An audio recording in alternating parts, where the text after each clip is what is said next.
Hi. Mobile display பற்றின ஒரு முக்கிய குறிப்பு. மொபைல் புதுசாக வாங்குறீங்க, கொஞ்ச நாள் யூஸ் பண்ணுறீங்க, கீழே போட்டு உடைச்சிட்றீங்கன்னாக்கா உள்ளார டிஸ்பிளேலாம் நல்லா ஒர்க் ஆகும், டச்லாம். ஆனால் மேலே இருக்க கண்ணாடி கிளாஸ் மட்டும் நொறுங்கி போயிருக்கும். அதை மட்டும் நீங்கள் ரிப்ளேஸ்மெண்ட் பண்ணிக்கலாம். வெறும் கண்ணாடி மட்டும் மேலே இருக்க டிஸ்பிளே டச் கிளாஸை மட்டும் நீங்கள் ரிப்ளேஸ் பண்ணிக்கலாம். இப்படி பண்ணுறதுக்கும் டோட்டலாக நீங்கள் டிஸ்பிளேவே சேஞ்ச் பண்ணுறதுக்கும் நிறைய டிஃப்ரென்ஸ் இருக்குது.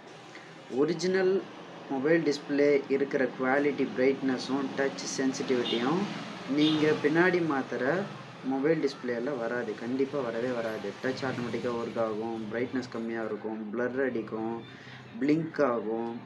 சில சமயம் டச் கரெக்டாக ஒர்க் ஆகும், சில சமயம் டச் கடன் டச் ஆகிக்கிட்டே இருக்கும் ஆட்டோமேட்டிக்காக. அந்த மாதிரி குவாலிட்டிலாம் உங்களுக்கு ஒரிஜினல் ஃபோனில் வர டிஸ்பிளேயில் இருக்க மாதிரி நீங்கள் மாற்றுறப்போ நீங்கள் மாற்றிட்டீங்கன்னாக்கா கண்டிப்பாக கிடைக்கவே கிடைக்காது. அதனால் இந்த வீடியோவில் என்ன சொல்ல வரேன்னாக்கா, மொபைல் வாங்கி யூஸ் பண்ணும்போது கீழே விழுந்து உடஞ்சி போச்சு, டிஸ்பிளே நல்லா ஒர்க் ஆகிட்டுருக்கு, மேலே டச் கிளாஸ் மட்டும்தான் உடஞ்சி போயிருக்கு அப்படின்னா தயவு செஞ்சு டச் கிளாஸ் மாற்றிக்கோங்க. இதுதான் பெஸ்ட் ஆப்ஷன். டிஸ்பிளே மாற்றாதீங்க. உடஞ்சி போச்சு, நம்ம டிஸ்பிளேவே மாற்றிக்கலாம் அப்படின்னு நினச்சி விட்டுட்டிங்கனாக்கா நீங்கள் எத்தனை டிஸ்பிளே மாற்றினாலும் உள்ளே இருக்க டிஸ்பிளேயோட குவாலிட்டி கண்டிப்பாக வராது. தேங்க்யூ.